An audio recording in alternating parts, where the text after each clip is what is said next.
நம்ம வீட்டு பிள்ளைகள இன்னொரு சிக்கல் பண்ணுங்க, இந்த மாடர்ன் பேரண்டிங்கிற பேர்ல பிள்ளைகளுக்கு கஷ்டம் தெரியாமல் வளர்க்கணும். உருப்படாது. நான் சொல்றேன், பிள்ளைகளுக்கு நீங்கள் கஷ்டத்தை காட்டணும். அப்பதான் அதோட வேல்யூ உங்களுக்கு தெரியும்.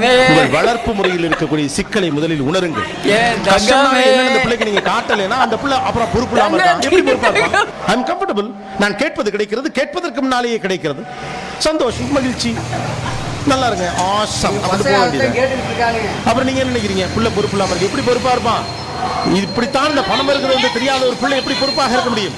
இவ்வளவு சிரமத்திற்கு நடுவில் தான் நான் படிக்கிறேன் என்று உணரக்கூடிய ஒரு பிள்ளை கட்டாயமாக சரியா இருக்கும். ஆனா நாம நினைக்கிறோம் மனம் வருந்தட்டும்.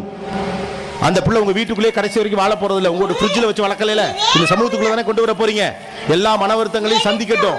அந்த வயசு வர்றப்ப உங்களுக்கு அதை புரிய வைங்க. எந்த கஷ்டத்துக்கு நடுவில் இந்த வாழ்க்கை நடக்குதுன்னு பிள்ளைகளுக்கு நீங்களால புரிய வைக்க முடியாது போனா அந்த பிள்ளைகளால உணரவே முடியாது. அதை பண்றது இல்ல, பொறுப்பாளான்னு சொல்றீங்க. எப்படி